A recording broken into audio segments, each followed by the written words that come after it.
No Such Things by Bill Peet.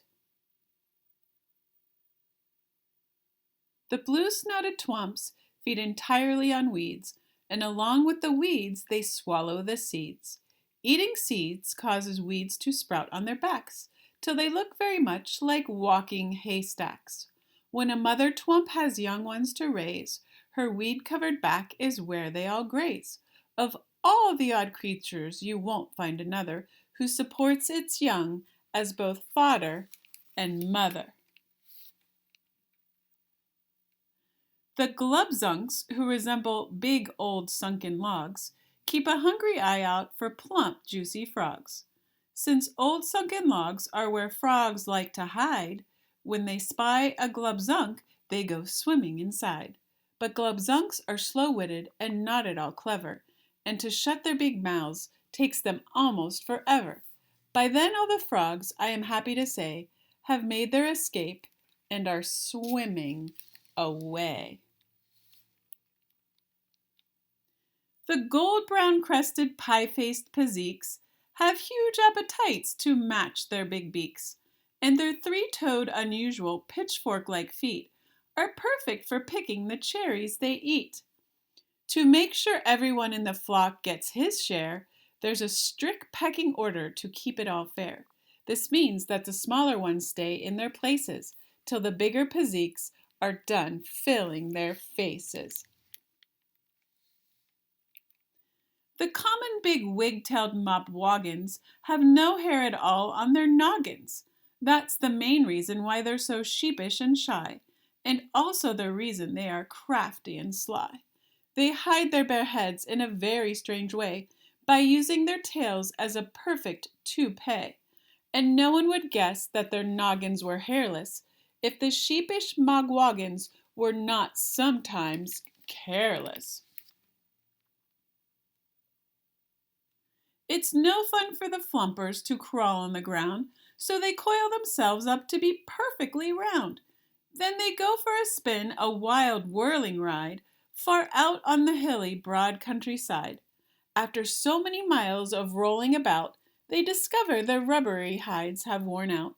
Since they can't be retreaded once they go flat, there's nothing the Flumpers can do after that. The Juggerams have a most impolite way of overpowering their high-flying prey. They use their strong breath, one potent kerpuff, to stun dragonflies if they fly close enough. Then the dragonflies drop as if someone had shot them, with no idea of just what could have got them. Then cross-eyed and dizzy down the flies come, to end up inside of the old Juggeram.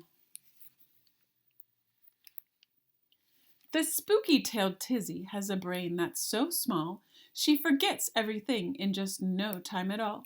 That's why her own tail is a shocking surprise, with its ferocious jaws and enormous red eyes. One glimpse of the thing and she lets out a shriek, flies into a tizzy and takes off like a streak. She runs on for miles, just screaming in terror, before she discovers her horrible error.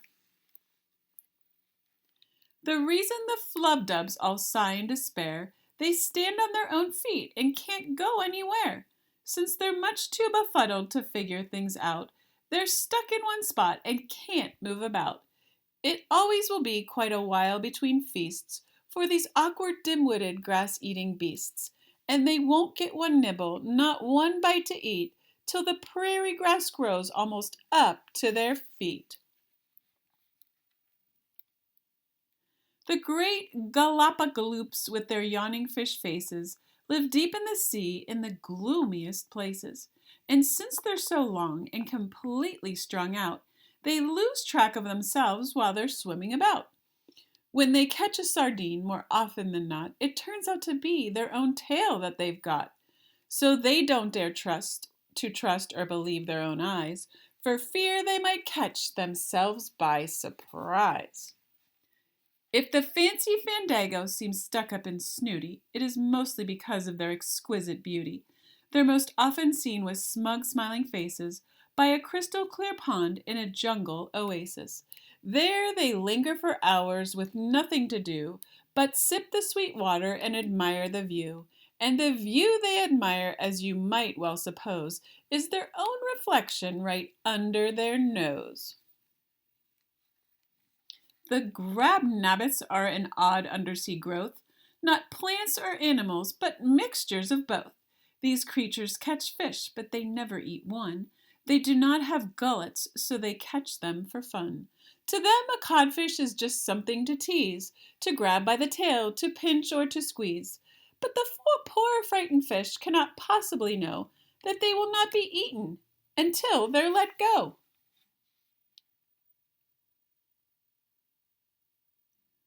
The sly, snickering Snoof lives up where it snows, so he always leaves tracks wherever he goes. When he runs to the west, this wrong-way-footed beast leaves a trail of huge bear tracks that seem to go east. When hunters discover the trail of the brute, they suppose it's a bear and get ready to shoot. They never suspect that they've been led astray by a creature whose feet go the opposite way. The pin-headed Magok, who towers up to the sky, has a bird's-eye view even though he can't fly. And since his beak is so amazingly small, he must feed on the tiniest creatures that crawl. And with so much frenzied pecking to do, he sees things more often from a worm's eye view. With his beak an inch or two from the ground, he peeks into crannies where bugs can be found. The Skazikaboo's skis are completely self-grown. You might say these skiers ski on their own. Kerswoosh! They take off in a smooth, easy glide aboard their big horns down a steep mountain side. The Skizaboos have a wonderful time if the return trip weren't such a torturous climb. When the horns hook on snags and keep bumping their knees, then they wish they weren't quite so attached to their skis. When the flummox goes fishing, he doesn't need bait. All he needs is the patience to sit still and wait. First he picks out a spot where it's shady and cool, and he lets his long beard flow down into a pool. Then deep in his gullet, the foxy old flummox makes a sound like a water running over the rocks. Soon the fish come leaping up the fake waterfall. Then glub-a-loop, the sly flummox swallows them all.